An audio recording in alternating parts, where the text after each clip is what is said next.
সাদের তবলিগ জামাতকে গুলি মারি, সাদের তবলিগ জামাতকে আমরা গুলি মারি, সাদের তবলিগ জামাত দান্ত তবলিগ জামাত, সাদের তবলিগ জামাত আমরা মানি না। এটা গুমরাহি তবলিগ জামাত। যেই জামাতের মধ্যে কোনো আলেম নাই সেই জামাতের মধ্যে আমরা নাই, যেই জামাতের মধ্যে আলেম আছে সেই জামাতের মধ্যে আমরা আছি। কথা বলেন ঠিক কিনা? নবীজি হাসরের ময়দানে যখন উপস্থিত হয়ে গেছেন, আল্লাহ তাআলা কাহার নাম ধারণ করেছে রাগ। আল্লাহ তাআলা বড় রাগান্বিত হয়ে গেছে। গুনাহগার উম্মতকে দেখিয়া রাগান্বিত হয়ে যাবে, নাফরমান বান্দাদেরকে দেখিয়া আল্লাহ তাআলা রাগান্বিত হয়ে যাবে। এই সময়ের মধ্যে হুজুর পাক সাল্লাল্লাহু আলাইহি ওয়াসাল্লাম হাসরের ময়দানে সেজদায় পড়ে যাবে। সেজদায় পড়ে আল্লাহর নবী আল্লাহ তাআলার প্রশংসা গাইতে থাকবে, প্রশংসা গাইতে থাকবে। অন্যান্য নবী রাসূলরা কাঁপুনি শুরু হয়ে যাবে, কাঁপতে থাকবে, আরশের পায়ার মধ্যে দরিয়া কাঁপতে থাকবে। মুসা আলাইহিস সালাতু ওয়াস সালাম আল্লাহ তাআলার আরশের পায়ার মধ্যে দরিয়া কাঁপতে থাকবে আর বলতে থাকবে, আল্লাহ আমাকে বাঁচাও, আল্লাহ আমাকে বাঁচাও। নূহ আলাইহিস সালাতু ওয়াস সালাম হাসরের ময়দানে অজ্ঞান হয়ে পড়ে যাবে। যখন হুঁশ ফিরে আসবে তখন আল্লাহ তাআলার কাছে বলতে থাকবে, আল্লাহ আমাকে বাঁচাও, আমাকে বাঁচাও। ইব্রাহিম আলাইহিস সালাতু ওয়াস সালাম আল্লাহ তাআলার খলিল, ও খলিল অচেতন হয়ে হাসরের ময়দানে পড়ে যাবে। আল্লাহর খলিল আল্লাহ তাআলার সাথে কথা বলার সুযোগ পাইবে না, তরতর করে কবুতরের বাচ্চার মতন কাঁপতে থাকবে আর ভয় ঢুকিয়া যাবে। আল্লাহ তাআলা যেভাবে আজকে হাসরের ময়দানে রাগান্বিত হয়েছে, আমি ইব্রাহিমকে যদি আল্লাহ তাআলা ধমকি মারে তাহলে আমি ইব্রাহিম আজকে ধ্বংস হয়ে যাইব। মুসা আলাইহিস সালাতু ওয়াস সালাম আল্লাহ তাআলার সাথে কতই না কথা বলেছেন দুনিয়ার জমিনের মধ্যে। আল্লাহ তাআলা এক কথা বলছেন, মুসা আলাইহিস সালাতু ওয়াস সালাম 7 কথা বলছেন। এক কথার উত্তরে মুসা আলাইহিস সালাতু ওয়াস সালাম শুধু কথা বলতেই থাকতেন, কথা বলতেই থাকতেন। যতই কথা বলতেন মাওলার সাথে মুসা আলাইহিস সালাতু ওয়াস সালাম কথা বলতেন আর শুধু মজাই পাইতে থাকতেন, কথা বলতে থাকতেন আর শুধু মজাই পাইতে থাকতেন। আর এই মুসা আলাইহিস সালাতু ওয়াস সালাম হাসরের ময়দানে অবশ হয়ে অচেতন হইয়া পড়ে যাবে, বেহুশ হইয়া পড়ে যাবে, তার কোনো হুঁশ থাকবে না। আল্লাহ তাআলার রাগান্বিত রাগ দেখিয়া মুসা আলাইহিস সালাতু ওয়াস সালাম হাসরের ময়দানে অচেতন হইয়া পড়ে যাবে, উম্মতের কোনো খবর থাকবে না। কোন নবী আদম আলাইহিস সালাতু ওয়াস সালাম উম্মতের কথা ভুলে যাবে, নূহ আলাইহিস সালাতু ওয়াস সালাম উম্মতের কথা ভুলে যাবে, ইব্রাহিম আলাইহিস সালাতু ওয়াস সালাম উম্মতের কথা ভুলে যাবে।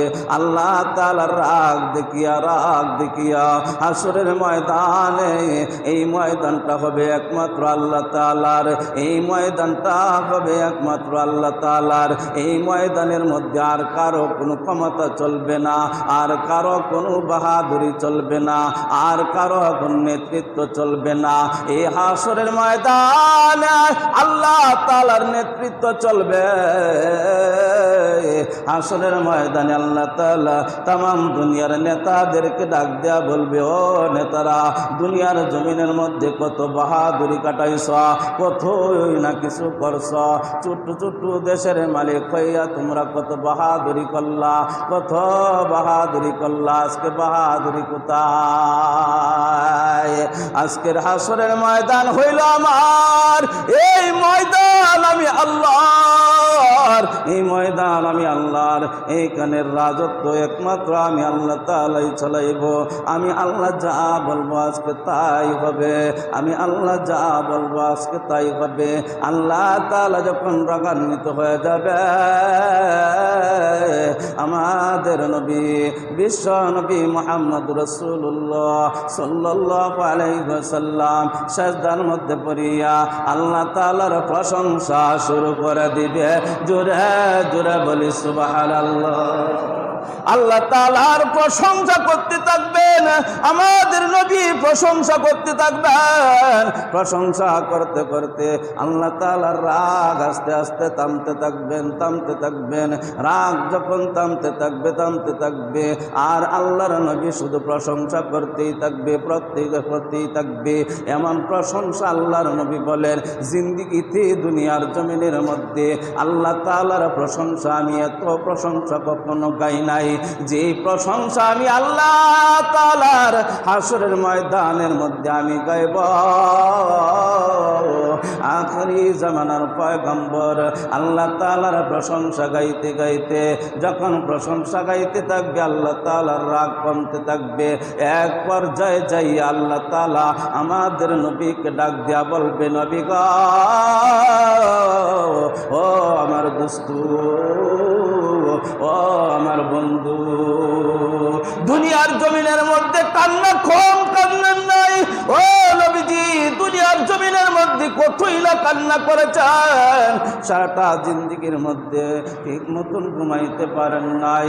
ও নবীজি, দাওয়াতের কাজের জন্য তামাম জিন্দেগির মধ্যে এক বেলা পেট ভরে খানাও খাইতে পারেন নাই, শুধু খালি উম্মতি করেছেন গো নবীজি, শুধু খালি দাওয়াতে তাবলীগের কাজ নিয়ে করেছেন গো নবীজি। আজকের ময়দান কান্নার ময়দান না ও গো নবীজি, আজকের ময়দান কান্নার ময়দান না গো নবীজি, মাথা ওঠান। আজকের ময়দানের মধ্যে আপনি দুই হাতে যা চাইবেন তাই দিব। সুবহানাল্লাহ। আজকের ময়দান আপনি আমার কাছে যা চাইবেন তাই আমি আল্লাহ তাআলা আপনাকে দিব, তাই দিয়া আপনাকে আমি আল্লাহ তাআলা খুশি করব। নবীজি খুশি হয়ে গেলেন, নবীজি খুশি হয়ে গেলেন। হাসরের ময়দানে আল্লাহ তাআলা চাইতে থাকবেন, উম্মতের মাপ চাইতে থাকবেন। আল্লাহ, দুনিয়ার জমিনের মধ্যে আমার উম্মতকে দাওয়াত দিয়েছি গো আল্লাহ, আমার উম্মতকে দাওয়াত দিয়েছি গো আল্লাহ। এই উম্মতকে তুমি জাহান্নামে নিও না গো আল্লাহ, এই উম্মতকে আমি জান্নাত চাই আল্লাহ গো। আমার যদি একটা উম্মত জাহান্নামে যায় আমি নবী বরদাস্ত করতে পারবো না। সুবহানাল্লাহ। নবীজি হাসরের ময়দানে আল্লাহ তাআলা যখন বলবে, আল্লাহ আও নবীজি, আপনি আজকে আমার কাছে যা চাইবেন তাই দিব, তাই দিয়ে আপনাকে আমি আল্লাহ তাআলা খুশি করব। তখন নবীজি সিজদা থেকে উঠিয়া উম্মতের ফিকিরে হাসরের ময়দানে দৌড়াদৌড়ি করতে থাকবে, চকলা কাটা মুরগির মতন ছটফট করতে থাকবে আর দৌড়তে থাকবে। একটা দৌড় দিয়া যাবে মিজানের পাল্লায়, যায় দেখবে আমার উম্মতের গুনার পাল্লা বাড়ি হয়ে যায় না, নেকের পাল্লা বাড়ি হয়ে যায়। আল্লাহর নবী, উম্মতের গুনার পাল্লা যদি বাড়ি হয়ে যায়, নবীজি আঙ্গুল দিয়ে এইভাবে চাপ দিয়া ধরে রাখবে। সুবহানাল্লাহ। আঙ্গুল দিয়া চাপ দিয়া ধরে রাখবি যেন আমার উম্মতের গুনার পাল্লা বাড়ি না হইতে পারে, নেকের পাল্লাটা যেন বাড়ি হয়ে যায়। এই মিজানের পাল্লা থেকে দৌড় দিয়া হাসরের ময়দানে দৌড় দিয়া আবার বলসেরার ঘাটের মধ্যে যাবে, যায়া দেখবে আমার উম্মত নাকি বলসেরার ঘাটের থেকে পড়িয়া জাহান্নামের মধ্যে নাকি চলে যায়। দেখার জন্য আবার দৌড় দিয়া নবীজি বলসেরার ঘাটের মধ্যে যাবে। পুলসেরার ঘাটের মধ্যে যাইয়া উম্মতের ফিকির করিয়া আবার জান্নাত জাহান্নামের গেটের মধ্যে দৌড় মারবে। জাহান্নামের গেটের মধ্যে যায় দেখবে আমার উম্মত নাকি জাহান্নামে যায়। আর আল্লাহ তাআলাকে ডাক দেয়া বলে, আল্লাহ গো, আমার একটা উম্মতকেও তুমি জাহান্নামে দিও না গো আল্লাহ। আমার উম্মতরা দুনিয়াতে বড় কষ্ট করেছে গো আল্লাহ তোমাকে পাওয়ার জন্য। ও আল্লাহ, আমার উম্মতকে তুমি জাহান্নাম দিও না। এরকম নবী আমাদেরকে আল্লাহ তাআলা দান করেছেন। জোরে জোরে বলি আলহামদুলিল্লাহ। নবীজি হাসরের ময়দানেও আমাদের জন্য নবীজি দৌড়াদৌড়ি করতে থাকবে, ছুটাছুটি করতে থাকবে।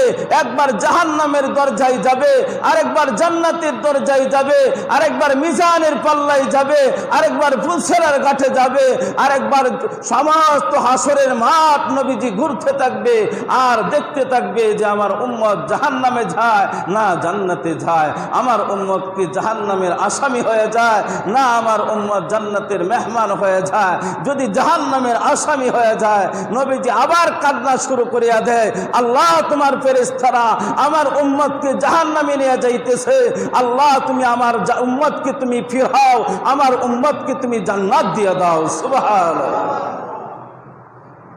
সেই নবীর উম্মত আমরা। সেই নবী বলেছেন হেদায়েতের মালিক হইলেন একমাত্র। হেদায়েতের মালিক কে? আচ্ছা, এখন যদি আমি বলি যে না হেদায়েতের মালিক আল্লাহ না, মানবেন? মানবেন আপনারা? আমার পিছনে নামাজ পড়বেন? কেন পড়বেন না? আমার আকীদা নষ্ট হয়ে গেছে, ঠিক না? আমি যদি এই আকীদা স্মরণ করি, আমি যদি এই আকীদা বিশ্বাস করি যে হেদায়েতের মালিক আল্লাহ না, হেদায়েতের মালিক হইল নবী, এই কথা যদি আপনাদের সামনে যদি আমি ঘোষণা দেই, তাহলে কি আমার পিছনে নামাজ পড়বেন আপনারা? কি কোন নামাজ পড়বেন? আমাকে বলবেন যে আপনারা নষ্ট হয়ে গেছে আমি, ঠিক না? আর আমার আকীদাও নষ্ট হয়ে গেছে গা। যে শাহ সাহেব, মাওলানা শাহ সাহেব বলতেছেন যে হেদায়েতের মালিক আল্লাহ না, হেদায়েতের মালিক হইল নবী। বলে নাউজুবিল্লাহ। শাহ সাহেবের নাম শুনছেন? শাহ সাহেবের নাম শুনছেন না? ভ্রান্ত শাহ সাহেব, এখন ভ্রান্ত হয়ে গেছে গা।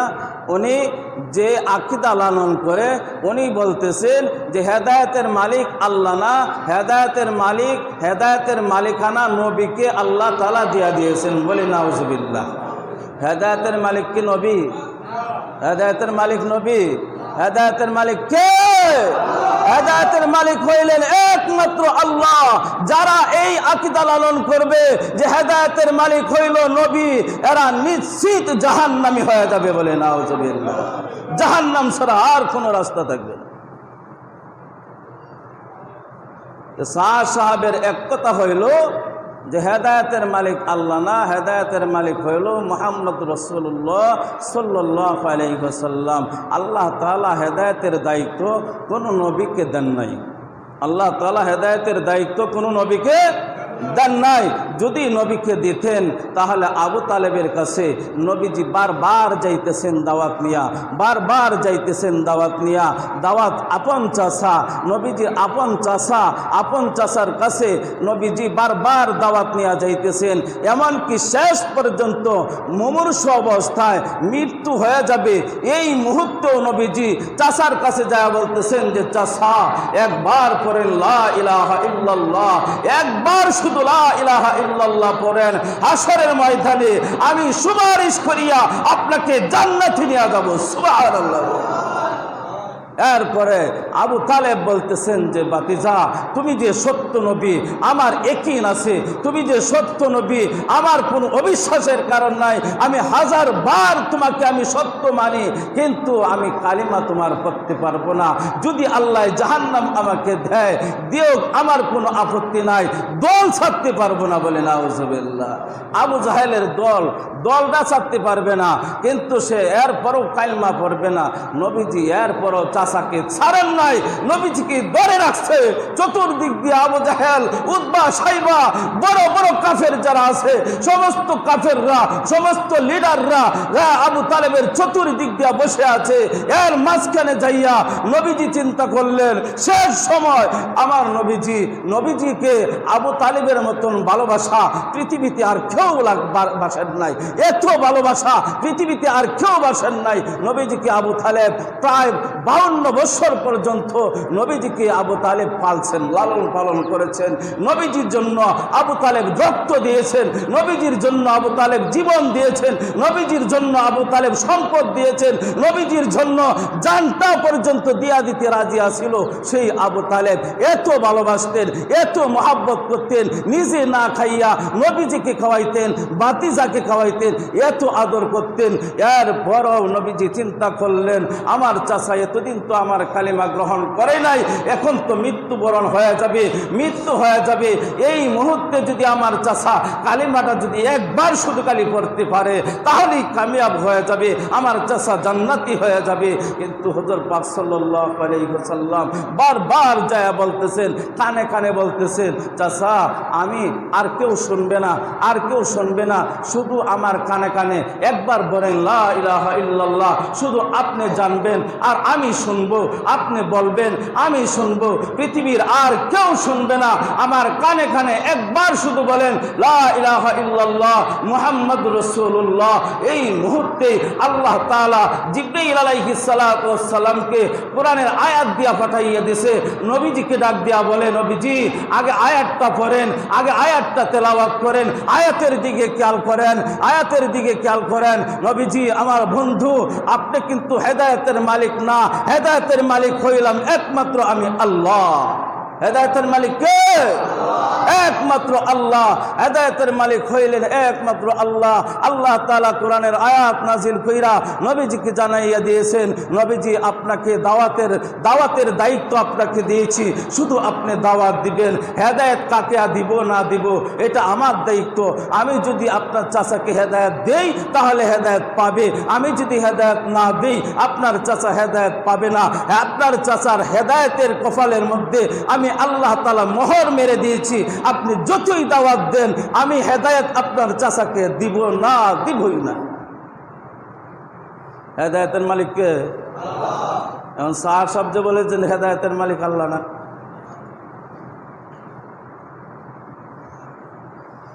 এরকম শত শত ঘটনা আছে।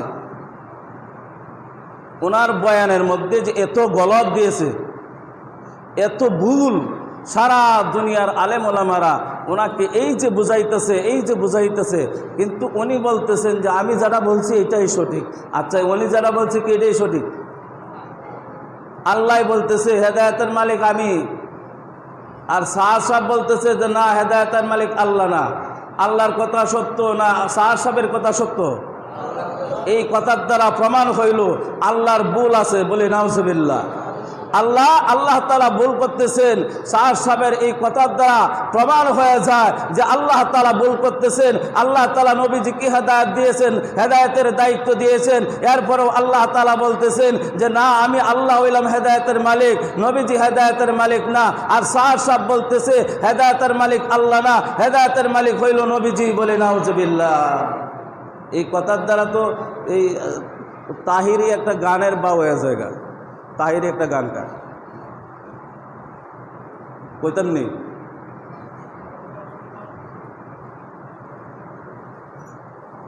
আল্লাহ নবীর দিয়া আল্লাহ কইলেন গায়েব হইয়া, তাহিরির গান।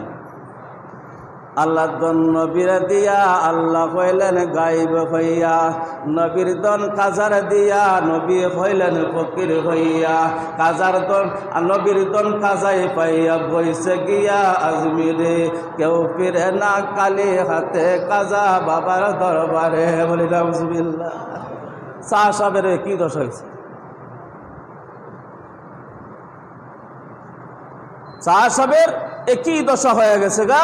আল্লাহ তাআলা বলেন হেদায়েতের মালিক হইলাম আমি আল্লাহ, আর সাহেব বলেন যে হেদায়েতের মালিক আল্লাহ না, হেদায়েতের মালিক হইলেন নবী, বলি নাউজুবিল্লাহ। এই এক কথার দ্বারা সাহেব গুমরা হয়ে গেছে গা। সাহেব যাবে যেখানে, তার দল যাবে সেখানে। সাহাব যাবে যেখানে, তার দল যাবে সেখানে। আল্লাহর নবী বলেছেন, মান তাশাব্বাহা বিকওমিন ফাহুয়া মিনহুম, যে যে দলের অনুসারী করবে, যে যে দলের অনুসারী হবে, সেই দলের সাথে হাসরের ময়দানে উঠবে। তে সাহাব যেহেতু আল্লাহকে বলতেছেন যে আল্লাহর হাতে হেদায়েত নাই, হেদায়েত হইল নবীর হাতে, সাহাব নিশ্চিত গুমরা হয়ে গেছে গা। এই আকীদা লালন করিয়া যদি সাহাব মৃত্যুবরণ করে, নিশ্চিত জাহান্নামে হয়ে যাবে, বলে নাউজুবিল্লাহ। আরেকটা বলেন, অর্থ না বুঝা যদি কেউ কোরআন শরীফ পড়ে তাহলে ওয়াজিব তরফের গুনাহ হবে। অর্থ না বুঝা যদি কেউ কোরআন তেলাওয়াত করে তাহলে ওয়াজিব তরফের গুনাহ হবে। এই কথাটাও বলি নাউজুবিল্লাহ।